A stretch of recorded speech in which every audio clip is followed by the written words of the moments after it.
현재의 이미지 보겠어요. 안녕하세요, 멘탈 천국입니다.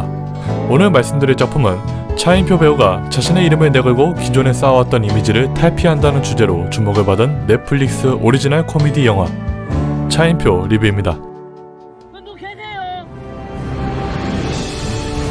아니 차인표가 여기 왜 와있어? 1994년 당시 신인 배우였던 차인표는 사랑을 그대 품 안에 라는 드라마를 통해 잘생기고 반듯하고 강인한 이미지를 선보이며 말 그대로 벼락스타가 된 인물입니다. 그러나 인기와 연기력은 별개로 불운한 작품 선정에 의해 대표작이라 불릴만한 작품들이 쉽게 떠오르지 않는 안타까운 배우기도 했죠. 하지만 오랜만에 영화를 통해 보게 되는 차인표 배우의 모습이라는 점과 자기 자신의 이미지를 희화하는 셀프 디스 B급 코미디로 돌아오며 많은 주목을 받은 작품이고, 최근에 그럴듯한 기대작이 부족했던 영화 시장에 꽤나 큰 공헌을 하지 않을까 하는 기대감이 부풀었지만, 참신한 기획을 바탕으로 이전의 향수를 자극시키는 장점이 있기는 한데, 다른 말로는 올드한 슬랩스틱 코미디만을 선보이며 차인표의 열연이 보이는 안타까운 호불호 작품이기도 했습니다. 그럼 리뷰 제대로 시작해보죠. 영화 속 차인표는 이미지를 유지하기 위해 끝없이 자신을 성찰하는 노력파 배우지만, 이 스토리에서만큼은 남들에게 보여주기 위해 연기하는 배우가 아닌 진행되는 상황을 관람하는 관객의 시점으로 그려지고 있다는 점에서 사람들이 자신을 어떻게 바라보는지에 대한 이미지를 중심으로 흘러가고 있습니다. 배우로서 이미지가 고착화된다는 것은 캐스팅과 작품 선정에 앞서 다양한 캐릭터를 연기할 수가 없기 때문에 배우들에게는 굉장히 치명적인 상황이죠.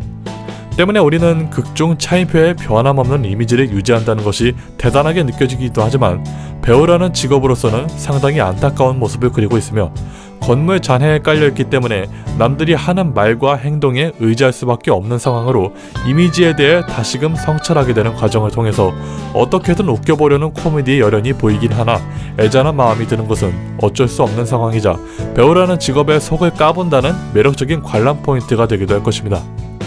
남들이 생각하는 나와 본인이 생각하는 나의 모습이 같을 때 벌어지는 삶은 다른 의미로 괴리감을 불러일으킬 수도 있는 상황이기 때문에, 이러한 인물이 다름 아닌 무엇 하나 숨긴 것 없는 알몸으로 내부에 갇혀있다는 것은 굉장히 참신하고 다양한 장르로 해석할 여지가 깊은 주제이기도 합니다. 하지만 영화가 제 기준에서 괴작이라고 생각되는 그 이유는 한두 번 피식거리는 것 이외에는 결정적으로 재미가 없고 특별하거나 세련된 풀이 방식이 존재하지 않기 때문입니다. 물론 코미디 장르라는 게 취향이 많이 타는 만큼 개인의 감정에 따라서 호불호가 크게 갈리는 것은 당연한 현상입니다. 하지만 이 영화에 등장하는 코미디가 스토리에 녹아들며 메시지 설득력에 도움을 주냐고 묻는다면 100% 절대 아니라는 부분에서 코미디로서는 실패한 케이스였습니다. 평생 배드씬 한번 안 찍어본 배우가 여고 샤워실에서 알몸으로 구조된다면 이미지에 어떠한 타격을 입을지 걱정되는 상황에 놓였기 때문에 조다란 배우가 연기한 매니저에게 모든 것을 맡겨야 하지만, 차인표 못지않게 큰 비중을 가진 것에 비해 직접적으로 사건 해결에 기여하지 못하고 C급 감성의 꽁트만 보여주고 있으니 가끔 피식하다가도 점점 늘어지는 스토리에 지치기 시작합니다.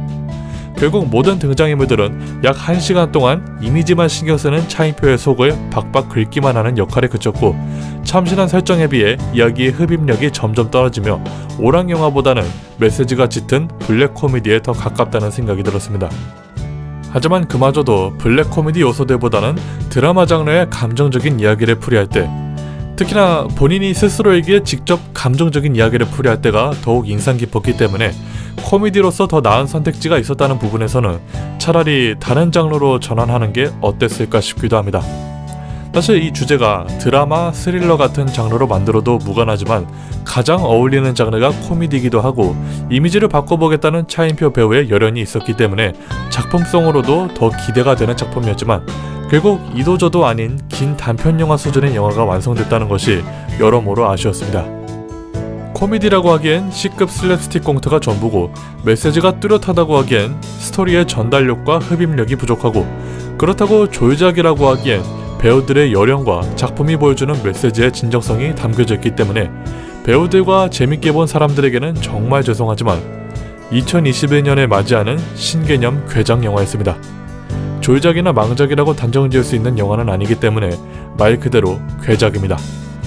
하지만 오랜만에 차인표를 색다른 모습을 통해 만나볼 수 있었다는 것에 의미를 두자는 말씀을 남기며 리뷰는 이것으로 마치도록 하겠습니다.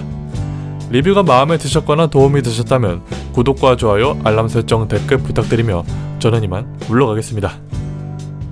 빠이빠이. 여기 왜 와 있어?